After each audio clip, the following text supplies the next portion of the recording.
Hello everyone, welcome to entry app. ఈరోజు మనం ఏపీలో జరిగినటువంటి పోలీస్ కానిస్టేబుల్ ఎగ్జామ్లో అడిగినటువంటి కరెంట్ అఫైర్స్ అనేవి డిస్కస్ చేద్దాం. సో ఈ మధ్య కాలంలో కరెంట్ అఫైర్స్ ట్రెండ్ అనేది చేంజ్ అవుతూ వస్తుంది. సో ఈ మధ్య జరిగినటువంటి తెలంగాణ ఏడబ్ల్యూ ఎగ్జామ్ కానివ్వండి, లేకపోతే ఏపీపీఎస్సీ గ్రూప్ 1 కానివ్వండి, ఈ ఎగ్జామ్స్లో క్వశ్చన్లో మనకి ప్రతి కరెంట్ అఫైర్స్ క్వశ్చన్లో కూడా మ్యాక్సిమం స్టేట్మెంట్స్ ఇస్తూ ఉన్నారు. డైరెక్ట్ సింగిల్ లైనర్ క్వశ్చన్స్ అనేవి చాలా తక్కువ వస్తున్నాయి. స్టేట్మెంట్ బేస్డ్ క్వశ్చన్స్ అడుగుతున్నారు కాబట్టి సో మనం ఇప్పుడు ఈ ఎగ్జామ్లో ఎటువంటి క్వశ్చన్స్ అడిగారు, ఏ టాపిక్స్కి ఎక్కువ ఇంపార్టెన్స్ ఇస్తున్నాడు అనేది తెలుసుకుంటే అప్కమింగ్ ఎగ్జామ్స్లో మీరు ఆ టాపిక్స్ మీద ఎక్కువ ఫోకస్ చేయొచ్చు. ఓకే, సో మీకు ఈ ఎగ్జామ్లో కూడా చూసినట్లయితే కొన్ని క్వశ్చన్స్ అనేవి రిపీట్ అవుతున్నాయి అన్నమాట ప్రతి ఎగ్జామ్లోనూ. ఫర్ ఎగ్జాంపుల్ రామన్ మెగసెసే అవార్డుకి సంబంధించినటువంటి క్వశ్చన్ మీకు ఏపీపీఎస్సీ గ్రూప్ 1లో అడిగారు, అలాగే ఈ ఏపీ కానిస్టేబుల్ ఎగ్జామ్లో అడిగారు, దాంతోపాటు తెలంగాణ ఏడబ్ల్యూ ఎగ్జామ్లో కూడా అడిగాడు. బట్ సేమ్ ఒకేలా అడగలేదు, డిఫరెంట్గా అడిగాడు. కానిస్టేబుల్లో మీకు రామన్ మెగసెసే అవార్డు గ్రహీతల పేర్లు ఇచ్చి దాని పక్కన వాళ్ళు ఏ కంట్రీకి చెందిన వాళ్ళు అని ఇచ్చారు. ఏడబ్ల్యూలో కొంచెం డిఫరెంట్గా అడిగాడు, ఏపీ గ్రూప్ 1లో కూడా కొంచెం డిఫరెంట్గా అడిగాడు.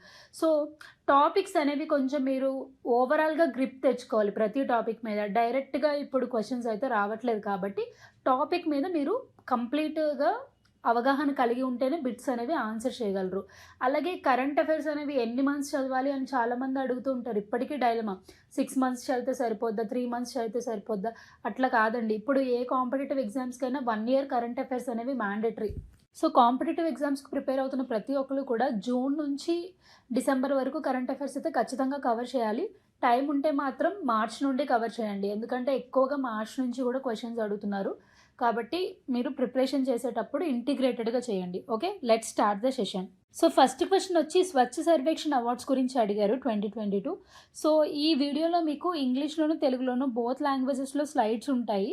సో నేను తెలుగులో ఉన్నవి ఎక్స్ప్లెయిన్ చేస్తాను అండ్ పీడిఎఫ్ అనేది టెలిగ్రామ్ ఛానల్లో అప్లోడ్ చేస్తామండి, ఎంట్రీ టెలిగ్రామ్ ఛానల్లో. See the first question. Swachh Survekshan 2022 అవార్డులకు సంబంధించి సరైన వాక్యంలో ఎంపిక చేయండి. ఫస్ట్ స్టేట్మెంట్, 1,00,000 కంటే ఎక్కువ జనాభా కలిగిన కేటగిరీలో ఇండోర్ వరుసగా 6వసారి అత్యంత పరిశుభ్రమైన పట్టణం టైటిల్ని గెలుచుకుంది. సెకండ్ స్టేట్మెంట్, 1,00,000 కంటే తక్కువ జనాభా కలిగిన కేటగిరీలో పంచగని అత్యంత పరిశుభ్రమైన పట్టణం టైటిల్ గెలుచుకుంది. థర్డ్ స్టేట్మెంట్, సఫాయి మిత్ర సురక్ష కేటగిరీలో తిరుపతి ఉత్తమ పట్టణం అవార్డు గెలుచుకుంది. ఫోర్త్ స్టేట్మెంట్, 1,00,000 కంటే ఎక్కువ జనాభా కలిగిన కేటగిరీలో ఉత్తమ గంగా పట్టణం అవార్డును రిషికేశ్ గెలుచుకుంది. రీసెంట్గా స్వచ్ఛ భారత్ మిషన్ అర్బన్ 2.0 మరియు ఆజాదీ కా అమృత మహోత్సవం 75 ఇయర్స్లో భాగంగా ఈ స్వచ్ఛ సర్వేక్షణ్ అవార్డులను అనౌన్స్ చేయడం జరిగిందనమాట. సో ఈ అవార్డ్స్లో చాలా కేటగిరీస్ ఉన్నాయి. అందులో 1,00,000 కంటే ఎక్కువ జనాభా కలిగిన కేటగిరీలో ఇండోర్ వరుసగా 6వసారి 6th consecutive time cleanest city award అనేది గెలుచుకుందనమాట. ఏ కేటగిరీలో అంటే greater than 1 lakh population. Okay, so ఇదే కేటగిరీలో సెకండ్ ప్లేస్లో వచ్చి సూరత్ నిలిచింది, థర్డ్ ప్లేస్లో నవీ ముంబై నిలిచిందనమాట. సెకండ్ స్టేట్మెంట్ చూడండి, 1,00,000 కంటే తక్కువ జనాభా ఉన్న కేటగిరీలో పంచగని అత్యంత పరిశుభ్రమైన పట్టణం టైటిల్ గెలుచుకుంది. ఎస్, ఇది కూడా కరెక్టే, ఎందుకంటే లెస్ దాన్ 1 lakh కేటగిరీలో మహారాష్ట్ర నుంచి ఈ పంచగని ఫస్ట్ ప్లేస్లో నిలిచిందనమాట. మరి సెకండ్ ప్లేస్లో పతాన్ అనే సిటీ ఛత్తీస్గఢ్లో ఉంది, ఇది సెకండ్ పొజిషన్లో ఉంది. థర్డ్ పొజిషన్లో వచ్చి కరాద్ అనే సిటీ ఉంది, ఇది కూడా మహారాష్ట్రలో ఉందన్నమాట.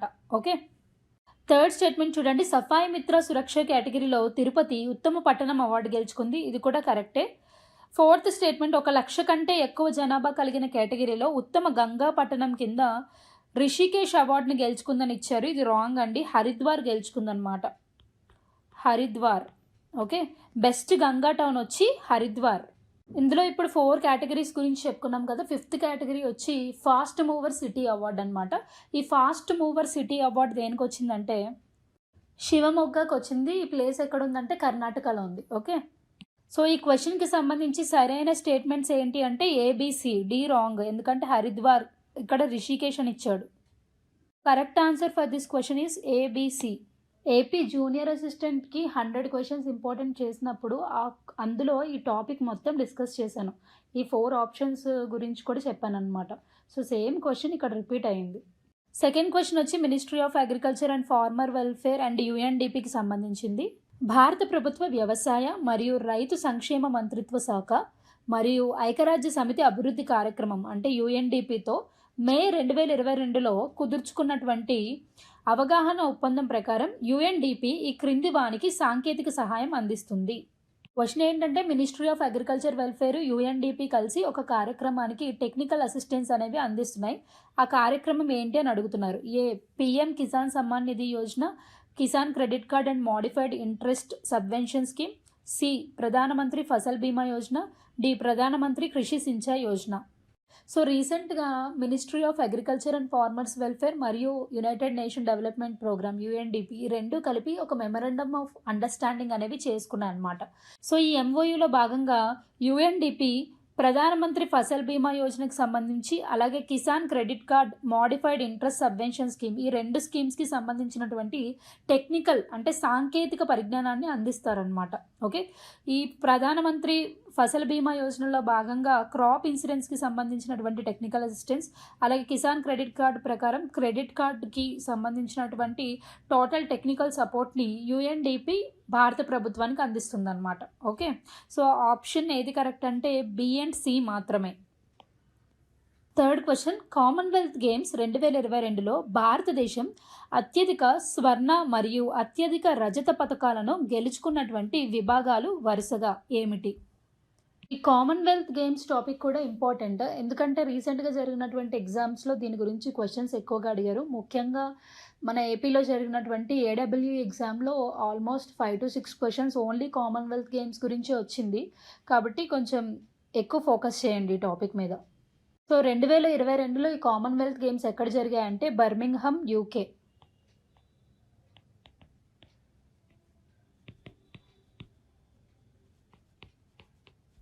సో యూకేలో జరిగినటువంటి ఈ గేమ్స్లో మొత్తం ఆస్ట్రేలియా 178 పథకాలు గెలుచుకొని మొదటి స్థానంలో నిలిచిందనమాట. సెకండ్ ప్లేస్లో వచ్చి ఇంగ్లాండ్ 176 పథకాలు, కెనడా 92 పథకాలు, ఇండియా 61 పథకాలు గెలుచుకుంది. మనకి ఎగ్జామ్స్లో ఇండియా ఎన్ని గోల్డ్ మెడల్స్ గెలుచుకుందని కూడా అడుగుతారు. సో ఇండియా మొత్తం ఎన్ని గోల్డ్ మెడల్స్ గెలుచుకుంది అంటే 22 గోల్డ్ మెడల్స్ అనేవి గెలుచుకుందనమాట ఈ గేమ్స్లో. సో ఈ కామన్వెల్త్ గేమ్స్లో భారతదేశం అత్యధిక స్వర్ణ మరియు రజత పథకాలు గెలుచుకున్నటువంటి విభాగాలు ఏంటి అంటే రెజ్లింగ్ మరియు వెయిట్ లిఫ్టింగ్ అనమాట. ఓకే, ఆల్మోస్ట్ 6 గోల్డ్ మెడల్స్ ఉన్నాయి రెజ్లింగ్లో, ఒక సిల్వర్ మెడల్ ఉంది. వెయిట్ లిఫ్టింగ్లో 3 గోల్డ్ మెడల్స్ అలాగే 3 సిల్వర్ మెడల్స్ ఉన్నాయన్నమాట. So wrestling and weight lifting correct answer. Okay, మీకు ఆగస్ట్ కరెంట్ అఫైర్స్ డిస్కస్ చేసినప్పుడు ఈ కామన్వెల్త్ గేమ్స్ గురించి చాలా క్లియర్గా చెప్పాను. ఫోర్త్ క్వశ్చన్, 2022లో యుఎస్ ఓపెన్ మరియు ఫ్రెంచ్ ఓపెన్ మహిళల టెన్నిస్ సింగిల్స్ టైటిల్స్ ఆడినటువంటి మహిళ ఎవరు? యుఎస్ ఓపెన్ మరియు ఫ్రెంచ్ ఓపెన్ మహిళల సింగిల్స్ టైటిల్ని గెలుచుకున్నటువంటి ఆమె ఎవరు అంటే ఈగా స్వైటెక్. ఈమె పోలాండ్కు చెందినటువంటి యువతి, అతి పిన్న వయసులోనే ఇటువంటి ఘనత సాధించినటువంటి మహిళ అన్నమాట. ఈ క్వశ్చన్ కూడా మీకు మంత్లీ కరెంట్ అఫైర్స్లో నేను ఎక్స్ప్లెయిన్ చేయడం జరిగింది. యుఎస్ ఓపెన్ సపరేట్గా, ఫ్రెంచ్ ఓపెన్ సపరేట్గా చెప్పినప్పుడు మీకు చెప్పాను ఈగా స్వైటెక్ గురించి. ఫిఫ్త్ క్వశ్చన్, 2020-21 ఆర్థిక సర్వే ప్రకారం నీతి ఆయోగ్ ఎస్డిజి ఇండెక్స్ మరియు డాష్ బోర్డ్లో భారతదేశం యొక్క మొత్తం స్కోర్ ఎంత? ఎస్డిజి ఇండియా ఇండెక్స్ని నీతి ఆయోగ్ యుఎన్డిపితో కలిపి ప్రతి ఏటా రిలీజ్ చేస్తుందన్నమాట. అసలు ఎస్డిజీస్ అంటే ఏంటి? Sustainable development goals. వీటినే సుస్థిరాభివృద్ధి లక్ష్యాలు అంటారనమాట. 2030 కల్లా భారతదేశం ఈ టార్గెట్స్ని అచీవ్ చేయాలి అని చెప్పి తీర్మానించుకుంది. టోటల్గా ఈ ఎస్డిజీస్ ఎన్ని ఉన్నాయంటే 17 ఉన్నాయి. కానీ ఈ ఎస్డిజి ఇండియా ఇండెక్స్లో 16 గోల్స్కి మాత్రమే పర్ఫార్మెన్స్ అనేది క్యాలిక్యులేట్ చేస్తారు. సో ఈ ఇండెక్స్లో కేరళ టాప్ పొజిషన్లో ఉంది, సెకండ్ పొజిషన్లో వచ్చి తమిళనాడు, థర్డ్ పొజిషన్లో హిమాచల్ ప్రదేశ్ నిలిచాయన్నమాట. ఎండ్ ఆఫ్ ది స్కేల్ అంటే లాస్ట్ పొజిషన్లో Bihar, Jharkhand and Assam worst performing states కింద నిలిచాయి. ఈ ఎస్డిజి ఇండియా ఇండెక్స్లో ఇండియా స్కోర్ ఎంత అంటే 66 అనమాట. ఓకే, సో ఈ క్వశ్చన్ కూడా AP junior assistant 100 most important questions చేసినప్పుడు అందులో ఈ క్వశ్చన్స్ గురించి చెప్పాను నేను. ఏ స్టేట్స్ టాప్ పర్ఫార్మింగ్ స్టేట్స్, అలాగే ఇండియా స్కోర్ ఎంత అనేది ఈ 2 పాయింట్స్ కూడా డిస్కస్ చేయడం జరిగింది. సో ఈ ఇమేజ్ మీరు క్లియర్గా చూసినట్లయితే ఏ స్టేట్ ఏ గోల్లో బాగా పర్ఫామ్ చేసింది అనేది మీరు ఇక్కడ గమనించవచ్చు. నో పోవర్టీ గోల్ అనేది సాధించినటువంటి టాప్ పర్ఫార్మింగ్ స్టేట్ ఏదంటే తమిళనాడు. జీరో హంగర్లో టాప్గా ఉన్నటువంటిది కేరళ. అలాగే గుడ్ హెల్త్ అండ్ వెల్బీయింగ్లో టాప్లో ఉన్నటువంటి స్టేట్ గుజరాత్. సో ఇట్లా ప్రతి గోల్లోనూ ఏ స్టేట్ బాగా పెర్ఫార్మింగ్ చేసింది అనేది ఇక్కడ ఉంది. ఓకే, అండ్ ఇక్కడ చూడండి కేరళ అనేది టాప్ పొజిషన్లో ఉంది. ఈ ఎస్డిజి ఇండియా ఇండెక్స్లో 16 సస్టైనబుల్ డెవలప్మెంట్ గోల్స్ని మెజర్ చేస్తారు. ఓకే, 6th క్వశ్చన్ చూడండి. ఆగస్టు 2022లో భారతీయ రిజర్వ్ బ్యాంక్ ఆర్థిక సమ్మిళిత సూచిని ప్రకటించింది. ఈ నివేదిక ప్రకారం ఆర్థిక సమ్మిళిత సూచి విలువలో మార్చి 2021 నుండి మార్చి 2022 ఎంత పెరుగుదల ఉంది? సో ఇక్కడ ఇంకో సింపుల్ క్వశ్చన్ కూడా అడగచ్చు. Financial inclusion index was developed by which of the following institutions అని చెప్పి మీకు ఒక 4 ఇన్స్టిట్యూషన్ నేమ్స్ ఇవ్వచ్చు. సో ఆన్సర్ ఏంటి? ఆర్బీఐ డెవలప్ చేస్తుంది అనమాట ఫినాన్షియల్ ఇంక్లూజన్ ఇండెక్స్ని. తెలుగులో అయితే ఆర్థిక సమ్మిళిత సూచిని ప్రకటించేటువంటి సంస్థ ఏది అని చెప్పి 4 ఆప్షన్స్ ఇస్తారు. ఓకే, సో ఆర్బీఐ ఈ ఆర్థిక సమ్మిళిత సూచిని రూపొందిస్తుంది అనమాట. ఓకే, ఇప్పుడు రీసెంట్గా మార్చ్ 31న ఈ ఫినాన్షియల్ ఇంక్లూజన్ ఇండెక్స్ని రిలీజ్ చేయడం జరిగింది. ఈ సూచి ప్రకారం ఫినాన్షియల్ ఇంక్లూజన్ అనేది 53.9 నుంచి 56.4కి పెరిగిందనమాట. సో ఈ ఫైనాన్షియల్ ఇండెక్స్లో ఏమేమి కన్సిడర్ చేస్తారు అంటే ఇండెక్స్ని రూపొందించడానికి బ్యాంకింగ్లోను, ఇన్వెస్ట్మెంట్ సెక్టర్లోను, ఇన్సూరెన్స్ సెక్టర్లోను, పోస్టల్ సెక్టర్లోను వచ్చినటువంటి ఇన్వెస్ట్మెంట్స్, అలాగే ఫైనాన్సెస్ అనేవి ప్రజలకి ఏ విధంగా అవైలబుల్గా ఉంటున్నాయి, ఎంత ఈజీగా వాళ్ళు ఫైనాన్సెస్ పొందగలుగుతున్నారు అనే దాని మీద ఈ ఫైనాన్షియల్ ఇంక్లూజన్ ఇండెక్స్ అనేది రూపొందిస్తారనమాట. ఓకే, 7th క్వశ్చన్ ఐపీఎండిఏకి సంబంధించింది. మే 2022లో టోక్యోలో జరిగినటువంటి క్వాడ్ శిఖరాగ్ర సమావేశం 2022లో ప్రారంభించినటువంటి ఐపీఎండిఏని విస్తరించండి. సో ఇక్కడ మీకు క్వశ్చన్లోనే ఇచ్చాడు. ఇది క్వాడ్ సమావేశంలో రూపొందించినటువంటి ఒక ప్రత్యేకమైనటువంటి ఇనిషియేటివ్ అనమాట. క్వాడ్ అంటే తెలుసు కదా, ఇది 4 మెంబర్స్ కంట్రీస్ గ్రూపింగ్ అనమాట. ఈ 4 మెంబర్స్ ఏవేవి అంటే యుఎస్, జపాన్, ఇండియా మరియు ఆస్ట్రేలియా. ఈ 4ని కలిపి క్వాడ్ అంటారు. చైనాకి వ్యతిరేకంగా ఏర్పాటు చేసినటువంటి ఒక రీజనల్ గ్రూపింగ్ అనమాట. రీసెంట్గా మేలో దీని యొక్క సమావేశం అనేది జరిగింది. ఎక్కడ జరిగింది అంటే టోక్యో, జపాన్. ఈ సమావేశంలో భాగంగా కొన్ని అంశాల గురించి చర్చించడం జరిగింది. అందులో ఒక పార్టే ఐపీఎండిఏ.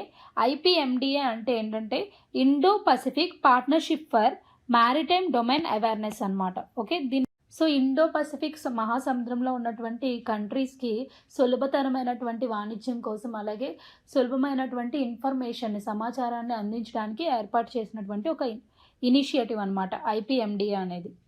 సో ఇదే సమావేశంలో క్వాడ్ ఫెలోషిప్ ప్రోగ్రామ్ గురించి, వ్యాక్సిన్ పార్ట్నర్షిప్ గురించి, అలాగే స్పేస్ కోఆపరేషన్ గురించి కూడా చర్చించుకోవడం జరిగింది. ఓకే, 8th క్వశ్చన్ చూడండి. Council of scientific and industrial research director జనరల్గా నియమితులైనటువంటి మొదటి మహిళ ఎవరు? Very simple and direct question. ఈ క్వశ్చన్ని నేను ప్రీవియస్ కరెంట్ అఫైర్స్ సెషన్స్లో కూడా డిస్కస్ చేయడం జరిగింది. సో ఆన్సర్ ఏంటి అంటే Nallathambi Kalai Selvi. Okay, 9th question చూడండి. కేంద్ర బడ్జెట్ 2022-23లో విద్య మరియు స్కిల్ డెవలప్మెంట్ రంగానికి సంబంధించి సరికాని వాక్యము ఎంపిక చేయము. ఫస్ట్ స్టేట్మెంట్, పిఎం ఈ విద్య కార్యక్రమం పైన ఒక తరగతి ఒక టీవీ కార్యక్రమం 12 టీవీ ఛానల్స్ నుండి 100 టీవీ ఛానల్స్కు విస్తరించబడింది. Second statement, drone as a service కొరకు డ్రోన్ శక్తిని సులభతరం చేయడం కోసం స్టార్టప్లను ప్రోత్సహించడం. థర్డ్ స్టేట్మెంటు, ప్రపంచ స్థాయి విద్య అందించడం కోసం డిజిటల్ విశ్వవిద్యాలయం ఏర్పాటు. ఫోర్త్ స్టేట్మెంట్ వచ్చి దేశ్ టాక్ ఈ portal, A digital ecosystem for skilling and livelihood.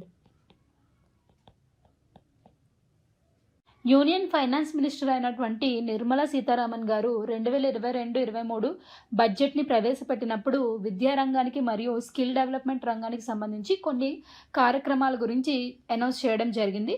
So అందులో భాగంగా పిఎం ఈ విద్య కార్యక్రమాన్ని విస్తరించారనమాట. ఈ పిఎం ఈ విద్య కార్యక్రమంలో భాగంగా 1 క్లాస్ మరియు 1 టీవీ ఛానల్ అని చెప్పి ఒక ప్రోగ్రామ్ని రూపొందించారు. సో దీన్ని ఎందుకు ప్రారంభించారంటే క్వాలిటీ ఎడ్యుకేషన్ని అందరికీ అందించాలి అనే ఉద్దేశంతో దీన్ని ప్రారంభించారు. ఇందులో number of TV channels 12 TV channels నుంచి 200 టీవీ ఛానల్స్కి విస్తరించారనమాట. 12 to 200 టీవీ ఛానల్స్కి విస్తరించారు. కాబట్టి ఫస్ట్ స్టేట్మెంట్ అనేది రాంగ్. 100 టీవీ ఛానల్స్ అని ఇచ్చారు, 200 టీవీ ఛానల్స్. సెకండ్ స్టేట్మెంట్ కూడా చూడండి, డ్రోన్ యాజ్ ఎ సర్వీస్ కొరకు డ్రోన్ శక్తిని సులభతరం చేయడం కోసం స్టార్టప్లను ప్రోత్సహించడం. అంటే ఇప్పుడు డ్రోన్స్ని వ్యవసాయ రంగంలోను, మెడికల్లోను, అలాగే స్కిల్ డెవలప్మెంట్లోను, డిజిటల్ క్రియేషన్లోను అన్నింటిలోనూ కూడా డ్రోన్స్ని యూజ్ చేస్తున్నారు. సో వీటిని యొక్క టెక్నాలజీకి సంబంధించినటువంటి స్టార్టప్లని ప్రోత్సహించడానికి ఇదొక కార్యక్రమాన్ని ప్రారంభించారనమాట. థర్డ్ది ప్రపంచ స్థాయి విద్యను అందించడానికి డిజిటల్ విశ్వవిద్యాలయాన్ని ఏర్పాటు చేయడానికి కూడా ఇందులో ప్రస్తావించడం జరిగింది. ఫోర్త్ది కూడా కరెక్టే. A digital ecosystem for skilling and livelihood, ఈ దేశ్ టాక్ ఈ పోర్టల్ని రూపొందించారు. ఈ పోర్టల్ ద్వారా ఇంటి దగ్గర నుంచే స్కిల్స్, ఆన్లైన్ స్కిల్స్ అనేవి నేర్చుకోవచ్చు. అలాగే దానికి సంబంధించినటువంటి ఉద్యోగ అవకాశాలు, ఉపాధి అవకాశాలను కూడా కల్పిస్తారనమాట ఈ పోర్టల్ ద్వారా. కాబట్టి సెకండ్, థర్డ్, ఫోర్త్ స్టేట్మెంట్స్ ఈ 3 రైట్, ఫస్ట్ స్టేట్మెంట్ అనేది రాంగ్. సో ఈ క్వశ్చన్కి ఆన్సర్ ఏది అంటే మనకి ఫస్ట్ స్టేట్మెంట్ ఆన్సర్, ఎందుకంటే సరికాని వాక్యం అని అడిగారు కాబట్టి ఫస్ట్ది ఆన్సర్ అనమాట. ఓకే, సో బడ్జెట్లో ప్రస్తావించిన అంశాలు ఇక్కడ ఇమేజ్లో చూడండి. డిజిటల్ యూనివర్సిటీ, అలాగే Desh e stack portal, high quality education through digital teachers and 1 class 1 TV channel programme 12 channels నుంచి 200 ఛానల్స్కి విస్తరించారు. ఇంకా స్టార్టప్స్ని ప్రోత్సహించడం కోసం drone as a service, drone Shakti కార్యక్రమం, ఇంకా 750 virtual labs in science and మ్యాథమెటిక్స్ని కూడా ఏర్పాటు చేయాలని భావించారు. 75 స్కిల్లింగ్ ల్యాబ్స్ని కూడా ఏర్పాటు చేయాలని చెప్పి భావించారు. 10th క్వశ్చన్ చూడండి. ఫిబ్రవరి 2022లో ప్రారంభించినటువంటి క్యూఆర్ కోడ్ ఆధారిత ఫీడ్బ్యాక్ సిస్టమ్ అనుభూతి యొక్క ఉద్దేశం ఏంటి? రీసెంట్గా ఢిల్లీ పోలీస్ కమిషనర్ అయినటువంటి రాకేష్ అస్థానా గారు ఒక క్యూఆర్ కోడ్ని లాంచ్ చేయడం జరిగింది. ఈ క్యూఆర్ కోడ్ నేమ్ వచ్చి అనుభూతి అన్నమాట. ఇది ఒక ఫీడ్బ్యాక్ సిస్టమ్. ఓకే, ఇప్పుడు ప్రతి దాంట్లో కూడా టెక్నాలజీని యూజ్ చేస్తున్నారు. సో ఢిల్లీ పోలీస్ అనేది ఈ ఇనిషియేటివ్ని ఎందుకు ప్రారంభించారంటే టెక్నాలజీని యూజ్ చేసుకొని ప్రజల సమస్యలను పరిష్కరించడానికి, వాళ్ళకి సేఫ్టీని, సెక్యూరిటీని కల్పించడానికి ఈ క్యూఆర్ ఫీడ్బ్యాక్ రెస్పాన్స్ సిస్టమ్ని రూపొందించారనమాట.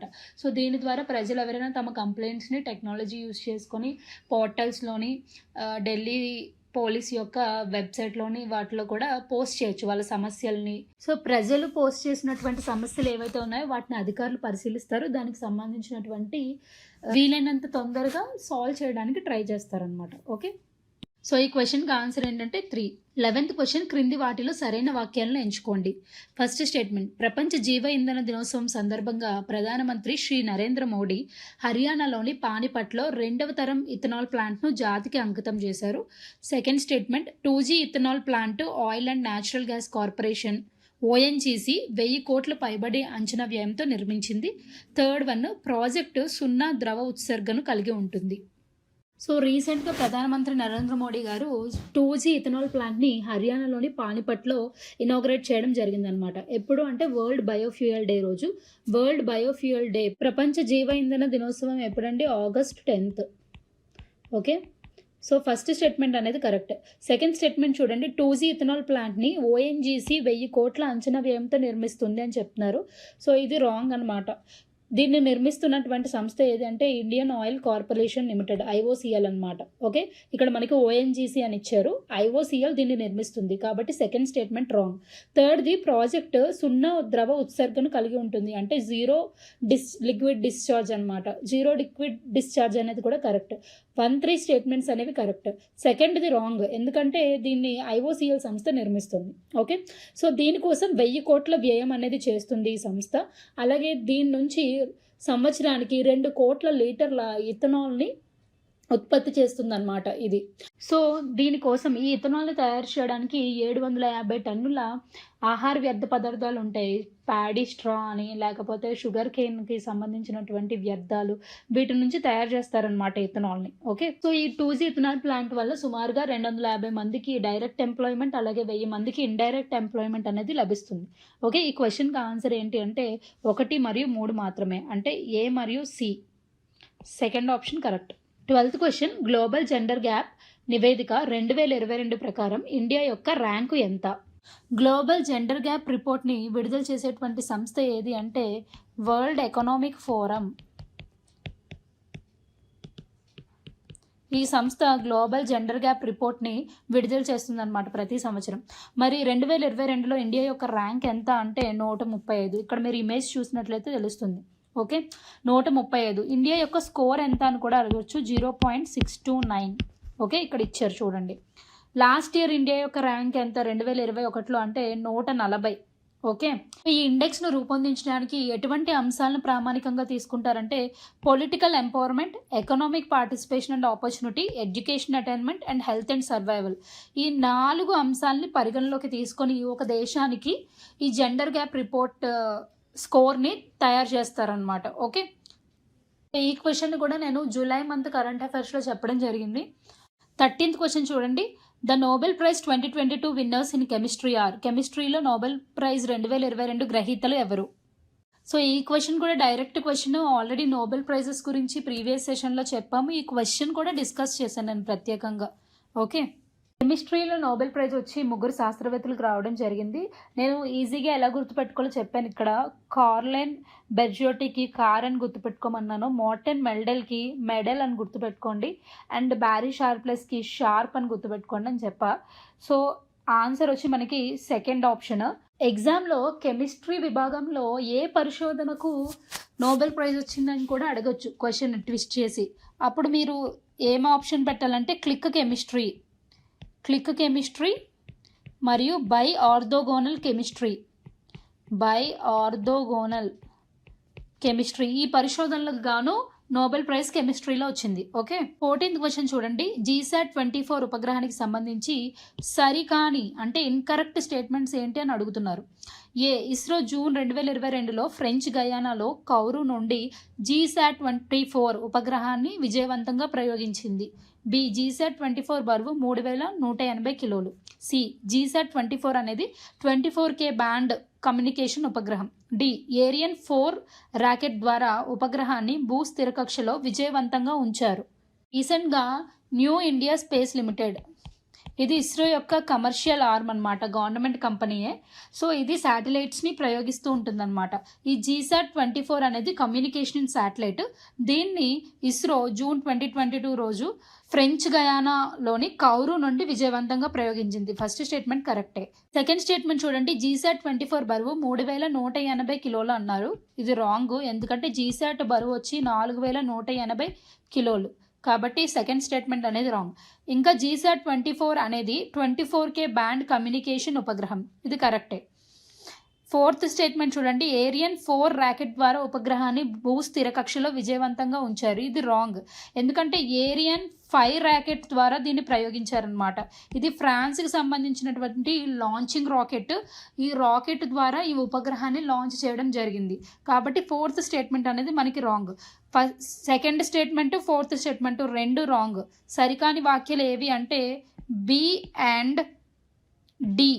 ఓకే. బి అండ్ డి ఇక్కడ ఆప్షన్ కట్ అయింది. బి అండ్ డి అనేది కరెక్ట్ ఆన్సర్ దీనికి. ఓకే. సో ఈ జీసాట్ 24 అనేది ఒక కమ్యూనికేషన్ శాటిలైట్. ముఖ్యంగా దీన్ని DTH applications, direct to home applications కోసం దీన్ని లాంచ్ చేయడం జరిగిందనమాట. ఓకే. 15th question. భారత సైన్యంకు ఆగస్ట్ 2022లో అందించిన అధునాతన సామగ్రిలో నిపుణ్ కూడా ఉంది. నిపుణ్ అనునది ఏమిటి? సో రీసెంట్గా డిఫెన్స్ మినిస్టర్ రాజ్నాథ్ సింగ్ గారు న్యూ వెపన్ సిస్టమ్ని ఇండియన్ ఆర్మీకి హ్యాండ్ ఓవర్ చేయడం జరిగింది. అందులో 3 టైప్స్ ఆఫ్ డిఫెన్స్ సిస్టమ్స్ అనేవి ఉన్నాయి. ఫస్ట్ వచ్చి నిపుణ్ మైన్స్ సిస్టమ్, రెండోది landing craft assault system, LCA అంటారు. థర్డ్ వన్ ఇన్సాస్ సిస్టమ్ అంటారు. సో ఇందులో ఈ నిపుణ్ సిస్టమ్ అనేది ఏంటి అంటే ఇది ఇండియన్ ఆర్మీ యొక్క యుద్ధ వ్యూహాల్లో ఒకటనమాట. Important strategy in warfare. Okay. So ఇందులో మైన్స్ని యూజ్ చేస్తారు. దీనివల్ల ఏంటంటే శత్రువుల యొక్క రాకని ఈజీగా పసిగట్టడానికి, అలాగే వాళ్ళ యొక్క యుద్ధ వ్యూహాన్ని, వాళ్ళ దగ్గర ఉన్నటువంటి అడ్వాన్స్డ్ పరికరాలని ఈజీగా పసిగట్టడానికి ముందే మైన్స్ని యూజ్ చేసుకొని ఒక సిస్టమ్ని లాంచ్ చేశారనమాట. దీన్నే నిపుణ్ అంటారు. సో దీనికి కరెక్ట్ ఆన్సర్ ఏంటి అంటే anti personnel mine. Okay. 16th question చూడండి. మే 2022లో వరల్డ్ ఎకనామిక్ ఫోరం మరియు యుఎస్ ప్రభుత్వం నాయకత్వం వహించే ఫస్ట్ మూవర్స్ కోయలేషన్ యొక్క స్టీరింగ్ బోర్డులో చేరినటువంటి దేశాలు ఏవి? ఫస్ట్ మూవర్స్ కోయలేషన్ అనేది వరల్డ్ ఎకనామిక్ ఫోరం మరియు యుఎస్ గవర్నమెంట్ యొక్క జాయింట్ కొలాబరేషన్. ఓకే. ఇది కాన్ఫరెన్స్ ఆఫ్ పార్టీస్ 26లో భాగంగా ఏర్పడింది అనమాట. కాన్ఫరెన్స్ ఆఫ్ పార్టీస్ 26 ఎక్కడ జరిగింది? గ్లాస్గో, స్కాట్లాండ్లో జరిగింది. 27 ఎక్కడ జరిగింది? రీసెంట్గా షరమ్ ఎల్ షేక్, ఈజిప్ట్లో జరిగింది. ఓకే. అసలు ఫస్ట్ మూవర్స్ కోయలేషన్ ఏం చేస్తుంది అంటే కార్బన్ ఉద్గారాలను తగ్గించడానికి, కార్బన్ని జనరేట్ చేసేటువంటి ఇంటెన్సివ్ సెక్టార్స్ కొన్ని ఉంటాయి. ఇండస్ట్రీస్ గానీ, లేకపోతే ట్రాన్స్‌పోర్టేషన్ సెక్టార్, ఎలక్ట్రిసిటీ జనరేట్ చేసేటువంటి companies, thermal power corporations. So, ఇవి అన్నీ కూడా ఎక్కువగా కార్బన్ ఉద్గారాలనేవి ఎక్కువగా వీటి నుంచి వెలువడతాయి.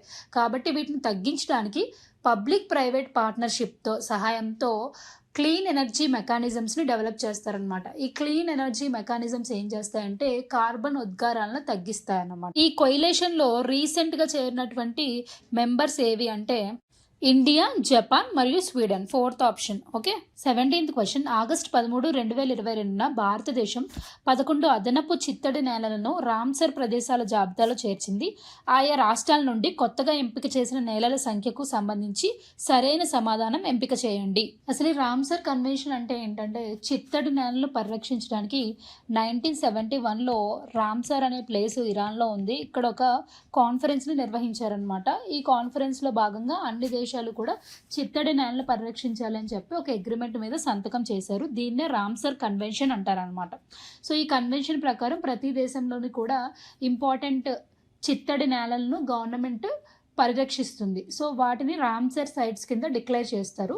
సో 1982 నుంచి 2013 వరకు 26 రామ్సర్ సైట్లను గుర్తించడం జరిగింది. దాని తర్వాత రీసెంట్గా 2014 నుంచి 22 వరకు మొత్తం 49 రామ్సర్ సైట్స్ని గుర్తించడం జరిగిందనమాట.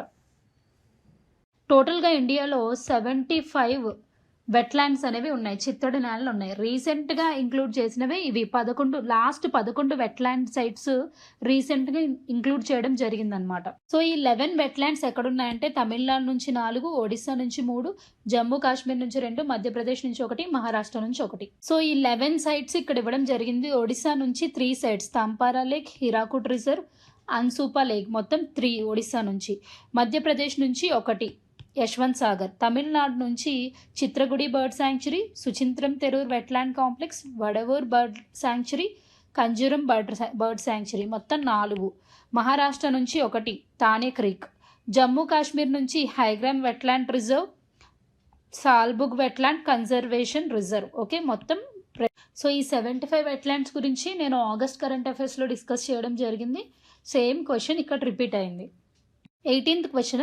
ఫిబ్రవరి 25, 2022న ఐక్యరాజ్య సమితి సెక్రటరీ జనరల్ ఈ క్రింది వారిని ఉక్రెయిన్కు ఐక్యరాజ్య సమితి సంక్షోభ సమన్వయకర్తగా పనిచేయుటకు అసిస్టెంట్ సెక్రటరీ జనరల్ కింద నియమించారు.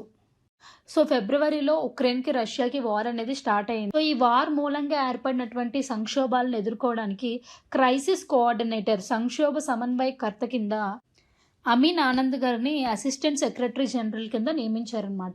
ఈయనకి UNHCR అంటే united nation high commissioner for రెఫ్యూజీస్కి డైరెక్టర్ కింద కూడా పనిచేశారు ఈయన. అలాగే హ్యూమన్ రైట్స్ అఫైర్స్కి సంబంధించి, ప్లానింగ్ అండ్ డెవలప్మెంట్కి సంబంధించి ఈయనకి 30 years ఆఫ్ ఎక్స్పీరియన్స్ ఉందన్నమాట. ఓకే, ఈయన ఇది వరకు UNHCRకి రిప్రజెంటేటివ్ కింద, శ్రీలంకకి రీజనల్ కోఆర్డినేటర్ కింద, ఇరాక్లో కూడా చాలా ఆపరేషన్స్కి ఈయన నాయకత్వం వహించడం జరిగిందనమాట. Okay. 19th question. The theme for world maritime day 2022 is. World maritime day యొక్క ఇతివృత్తం ఏమిటి? సో ఎవ్రీ ఇయర్ కూడా సెప్టెంబర్ 28ని వరల్డ్ మ్యారిటైమ్ డే కింద జరుపుకుంటారనమాట. సో ఈ వరల్డ్ మ్యారిటైమ్ డేకి సంబంధించినటువంటి ప్యారలల్ ఈవెంట్ అనేది సౌత్ ఆఫ్రికా డర్బన్లో జరిగింది. ఓకే, దీని యొక్క థీమ్ ఏంటంటే new technologies for greener shipping. So దీని మీనింగ్ ఏంటంటే గ్రీన్ ఎనర్జీని యూజ్ చేయాలి. మ్యారిటైమ్ సెక్టార్లో ఎక్కువగా షిప్పింగ్కి గ్రీన్ ఎనర్జీని యూజ్ చేయాలి. దానివల్ల సస్టైనబుల్ డెవలప్మెంట్ గోల్స్ని అచీవ్ చేయడం ఈజీ అవుతుంది. Okay, so 4th option is the correct answer. September current affairs చెప్పినప్పుడు వరల్డ్ మ్యారిటైమ్ డే ఎప్పుడు జరుపుకుంటారు, థీమ్ ఏంటి అనేది కూడా నేను చెప్పాను. సమానమైన ప్రపంచం వైపు పురోగతి 2022లో జరిగిన ఈ క్రింది శిఖరాగ్ర సమావేశం యొక్క లక్ష్యం. సో ఇక్కడ ఇచ్చినటువంటి స్టేట్మెంట్ సమానమైన ప్రపంచం వైపు పురోగతి అనేది 2022లో జరిగినటువంటి G7 సమ్మిట్ యొక్క ఎయిమ్ అన్నమాట. G7 అంటే గ్రూప్ ఆఫ్ 7 కంట్రీస్ ఉంటాయి. ఓకే, దీనికి షార్ట్ కట్ జ్యూస్ GF అని చెప్పాను, చాలాసార్లు చెప్పాను. ఇది జ్యూస్ GF, ఇది గుర్తుపెట్టుకోండి. J అంటే జపాన్, U అంటే USA, I అంటే ఇటలీ, C అంటే కెనడా, E అంటే ఇంగ్లాండ్, జీ అంటే జర్మనీ, ఇది ఎఫ్ అంటే ఫ్రాన్స్. G7 కంట్రీస్ని ఈజీగా గుర్తుపెట్టుకోవడానికి షార్ట్ కట్ అనమాట. జిఎఫ్ని జ్యూస్ తాగడానికి తీసుకెళ్ళడం. ఓకే, సో 2022లో G7 సమ్మిట్ ఎక్కడ జరిగింది అంటే జర్మనీలో జరిగింది. దాని థీమ్ ఏంటంటే progress towards an equitable world. So 21st question, Raman Magsaysay award విజేతలను వారి దేశాలతో జతపరచండి. ఈ క్వశ్చన్ని రీసెంట్గా జరిగినటువంటి 3-4 ఎగ్జామ్స్లో అడిగారండి. సో రామన్ మెగసెసే అవార్డు విజేతల పేర్లు గుర్తుపెట్టుకోవాలి, వారు ఏ దేశానికి చెందినవారు గుర్తుపెట్టుకోవాలి. ఈ క్వశ్చన్ యాజ్ ఇట్ ఈజ్ నేను ఆగస్ట్ కరెంట్ అఫైర్స్లో డిస్కస్ చేశాను. ఓకే, సో రామన్ మెగసెసే అవార్డులని ఏషియా నోబెల్ అని కూడా అంటారు. దీనిని ఫిలిప్పైన్స్ ప్రెసిడెంట్ అయినటువంటి రామన్ మెగసెసే గారి జ్ఞాపకార్థం ఈ అవార్డులను ప్రదానం చేస్తూ ఉంటారు. ఈ అవార్డులను ఏ కేటగిరీలో ఇస్తారంటే గవర్నమెంట్ సర్వీస్, పబ్లిక్ సర్వీస్, ఇంకా community leadership, journalism, literature, peace and international understanding, emergent leadership, ఈ కేటగిరీస్లో ఈ రామన్ మెగసెసే అవార్డ్స్ అనేవి ఇస్తారనమాట. ఇక్కడ మనకి రామన్ మెగసెసే అవార్డు గ్రహీతలు వారి యొక్క దేశాన్ని జతపరచమని ఇచ్చారు. చిమ్ సొతేరా ఈయన కంబోడియా దేశానికి చెందిన వాళ్ళు, హటోరి దాషి జపాన్కి చెందిన వాళ్ళు, మాడ్రిడ్ బెర్నాంచే Philippines, Bencheghib Gary Indonesia. So ఈ క్వశ్చన్ కరెక్ట్ ఆన్సర్ వచ్చి ఏ అనమాట. ఓకే, ఇక్కడ మీరు చూడొచ్చు Raman Magsaysay award winners. Okay, so 22nd question వచ్చి మిలిటరీ ఎక్సర్సైజెస్ గురించి ఇచ్చారు. క్రింది మిలిటరీ ఆర్ నావల్ ఎక్సర్సైజ్ పాల్గొన్నటువంటి దేశాలతో జతపరచండి. సో ఇక్కడ లాస్ట్ కరెంట్ అఫైర్స్లో కూడా చెప్పాను, ఎక్సర్సైజ్ వజ్రప్రహార్ అనేది ఇండియాకి మరియు యుఎస్కి సంబంధించినటువంటి ఒక ఉమ్మడి military exercise. Okay, military exercise. Dharma Guardian అనేది ఇండియాకి జపాన్కి సంబంధించినటువంటి military exercise. So Dharma Guardian వచ్చి ఇండియా, జపాన్. అలాగే వరుణ ఇండియా మరియు ఫ్రాన్స్కి సంబంధించినటువంటి naval exercise, navy exercise. Okay, గుర్తుపెట్టుకోండి, నావీ ఎక్సర్సైజ్ వేరు, ఎయిర్ ఫోర్స్ ఎక్సర్సైజ్ వేరు, మిలిటరీ ఎక్సర్సైజ్ వేరు. ఓకే, వరుణ అనేది ఇండియాకి, ఫ్రాన్స్కి సంబంధించినటువంటి నావల్ ఎక్సర్సైజ్. మరి ఇండియాకి, ఫ్రాన్స్కి సంబంధించినటువంటి మిలిటరీ ఎక్సర్సైజ్ ఏంటి అంటే శక్తి. ఓకే, అదే ఎయిర్ ఫోర్స్ ఎక్సర్సైజ్ ఏంటి అంటే ఇండియాకి, ఫ్రాన్స్కి గరుడ ఎక్సర్సైజ్, గరుడ. ఓకే, సో ఇక్కడ ఫస్ట్ ఆప్షన్ నేను ఇండియాకి, యుఎస్కి ఉమ్మడి మిలిటరీ ఎక్సర్సైజ్ వజ్రప్రహారం చెప్పాను కదా, దీంతో పాటు యుద్ధ అభ్యాస్ కూడా మిలిటరీ ఎక్సర్సైజే ఇండియాకి మరియు యుఎస్కి. ఓకే, ఎయిర్ ఫోర్స్ ఎక్సర్సైజ్ ఏంటి మరి ఇండియాకి, యుఎస్కి అంటే రెడ్ ఫ్లాగ్. ఓకే, ఇది air force exercise. Naval exercise ఏంటి అంటే Malabar exercise, naval exercise. Okay, ఇండియాకి, యుఎస్ఏకి. ఇక్కడ ఇండియాకి, జపాన్కి మిలిటరీ ఎక్సర్సైజ్ పేరేంటి ధర్మ గార్డియన్ కదా. అలాగే నావల్ ఎక్సర్సైజ్ ఒకటి ఉంటుంది, దాని పేరు ఏంటంటే జిమెక్స్. ఎయిర్ ఫోర్స్ ఎక్సర్సైజ్ ఏం లేదు. నావల్ ఎక్సర్సైజ్ వచ్చి ఇండియాకి, జపాన్కి జిమెక్స్. ఇక సారెక్స్ అంటే ఏంటంటే ఇది ఇండియన్ కోస్ట్ గార్డ్ యొక్క ఎక్సర్సైజ్ అనమాట, Indian coast guard exercise. Okay, so ఈ క్వశ్చన్ కరెక్ట్ ఆన్సర్ ఏంటి అంటే 1, ఏ వచ్చి 2, B 3, C 4, D 1. ఓకే, ఈ టాపిక్ కూడా వెరీ వెరీ ఇంపార్టెంట్, ప్రతి ఎగ్జామ్లో అడుగుతూ ఉంటారు మిలిటరీ ఎక్సర్సైజెస్ గురించి. అలాగే ఈ మిలిటరీ ఎక్సర్సైజెస్ ఏ స్టేట్లో జరిగాయి అనేవి కూడా గుర్తుపెట్టుకోండి, రీసెంట్వి. అండ్ నేను ప్రతి కరెంట్ అఫైర్స్ సెషన్లో కూడా ఈ మిలిటరీ ఎక్సర్సైజెస్ గురించి చెప్పేటప్పుడు అవి ఏ స్టేట్లో జరిగాయి అనేవి చెప్తున్నాను, సో అవి బాగా గుర్తుపెట్టుకోండి. ఓకే, 23rd క్వశ్చన్, ఈ క్రింది వ్యక్తులను 2022 అక్టోబర్ నాటికి వారి యొక్క హోదాతో జత చేయండి. సో ఇలాంటి మ్యాచ్ ద ఫాలోయింగ్ క్వశ్చన్స్ ఇచ్చినప్పుడు మనకి అట్లీస్ట్ 2 తెలిస్తే మిగతాదంతా పెట్టేయచ్చు. సో ఈ క్వశ్చన్కి సంబంధించి 3 ఇంపార్టెంట్ పర్సన్స్ గురించి నేను ప్రీవియస్ సెషన్లో డిస్కస్ చేశాను. డిఆర్డిఓకి చైర్మన్ ఎవరని చెప్పాను, Sameer V Kamath. Okay, next IMF executive director గురించి కూడా చెప్పాను నేను. ఐఎంఎఫ్ ఎగ్జిక్యూటివ్ డైరెక్టర్ కింద రీసెంట్గా కృష్ణమూర్తి సుబ్రహ్మణ్యన్ అపాయింట్ అయ్యారు అని చెప్పి. నెక్స్ట్ ఇక్కడ రక్షణ మంత్రి సలహాదారు, ఇది కూడా చెప్పాను. ఎవరు? రక్షణ మంత్రి సలహాదారు జి సతీష్ రెడ్డి గారు. ఓకే, సుప్రీంకోర్టు న్యాయ కమిటీ అధ్యక్షుడు ఎవరు అంటే ఇంకా మిగిలింది ఇది ఒక్కటే కాబట్టి సంజయ్ కిషన్. ఓకే, సో ఈ క్వశ్చన్ కరెక్ట్ ఆన్సర్ ఏంటి అంటే సెకండ్ ఆప్షన్ అనమాట. Okay, 4th question books and authors ఇచ్చారనమాట. కింద ఇవ్వబడినటువంటి పుస్తకాలు వాటి యొక్క రచయితలతో మనం మ్యాచ్ ద ఫాలోయింగ్ చేయాలి. ఈ క్వశ్చన్లో కూడా 3 ఆప్షన్లు నేను ఆల్రెడీ ప్రీవియస్ సెషన్లో డిస్కస్ చేసి. ఫస్ట్ ఆప్షన్ చూడండి, in free fall my experiments with living. ఈ బుక్ యొక్క ఆథర్ ఎవరు అంటే మల్లికా సారాభాయ్. ఈమె భారత అంతరిక్ష పరిశోధన పితామహుడైనటువంటి విక్రమ్ సారాభాయ్ యొక్క డాటర్. సో ఆమె జీవితంలో జరిగినటువంటి అనుభవాల గురించి ఈ పుస్తకంలో రాయడం జరిగిందని చెప్పాను. ఇక థర్డ్ చూడండి, from dependence to self independence. ఈ బుక్ రాసింది ఎవరంటే బిమల్ జలాన్ గారు. ఈయన ఫార్మర్ ఆర్బీఐ గవర్నర్, అంటే మాజీ ఆర్బీఐ గవర్నరు. ఈయన మన భారతదేశానికి స్వతంత్రం వచ్చినప్పటి నుంచి ఇప్పటి వరకు ఎకానమీ ఎలా చేంజ్ అయింది, ఏ విధమైనటువంటి ఆర్థిక సంస్కరణలు చేశామనేది ఈ బుక్లో రాయడం జరిగింది. ఇది కూడా డిస్కస్ చేశాను. ఓకే, నెక్స్ట్ డి చూడండి, ఏ కన్ఫ్యూజ్డ్ మైండ్ స్టోరీ. దీన్ని రాసింది ఎవరు అంటే సాహిల్ సేత్. ఈయన ఒక ఐఆర్ఎస్ ఆఫీసర్ అని చెప్పాను మీకు అప్పుడు. సో ఈ ఐఆర్ఎస్ ఆఫీసర్ ఈయన ఈ బుక్ రాశారు.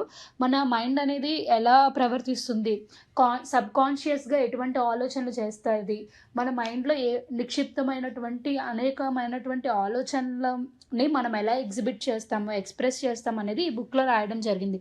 ఈ 3 నేను ప్రీవియస్ సెషన్స్లో ఎక్స్ప్లెయిన్ చేశాను. బి ఒక్కటే ఎక్స్ప్లెయిన్ చేయలేదు, India's economy from Nehru to Modi a brief history. దీన్ని రాసింది ఎవరు అంటే పులిపే బాలకృష్ణ. ఓకే, 3 తెలిసినప్పుడు ఒకటి ఈజీగా పెట్టేయచ్చు కదా, ఏది మిగిలిందో అదే. సో దీనికి కరెక్ట్ ఆన్సర్ ఏంటి అంటే A2 B4 C1 D3. First option correct answer. So మొన్న జరిగినటువంటి కానిస్టేబుల్లో వచ్చినటువంటి కరెంట్ అఫైర్స్ మనం బ్రీఫ్గా ఎక్స్ప్లెయిన్ చేయడం జరిగింది. ఆల్రెడీ ఇందులో వచ్చినటువంటి క్వశ్చన్స్ ఆల్మోస్ట్ 10 క్వశ్చన్స్ మనం ఎక్స్ప్లెయిన్ చేసినవే వచ్చాయి. రిమైనింగ్ క్వశ్చన్స్ అనేది మనం డైలీ న్యూస్ ఫాలో అవ్వడం వల్ల, అలాగే మనం ప్రిపేర్ అయ్యేటువంటి ఈవెంట్స్ని కంప్లీట్గా 360 డిగ్రీస్లో ప్రిపేర్ అవ్వాలి. ఏదో పైన చదివేస్తే అవ్వదన్నమాట ఎగ్జామ్స్కి. కాబట్టి మీరు ఏ టాపిక్ని చదివినా కొంచెం ఇన్డెప్త్గా చదవండి. ఓకే, ఈ సెషన్ కనుక మీకు నచ్చినట్లయితే లైక్ చేయండి. అలాగే ఎంట్రీ యూట్యూబ్ ఛానల్ని సబ్స్క్రైబ్ చేసుకోండి. మీ ఫ్రెండ్స్ ఎవరైతే కాంపిటేటివ్ ఎగ్జామ్స్కి ప్రిపేర్ అవుతున్నారో వాళ్ళకి కూడా షేర్ చేయండి. Okay, thank you everyone, thank you all.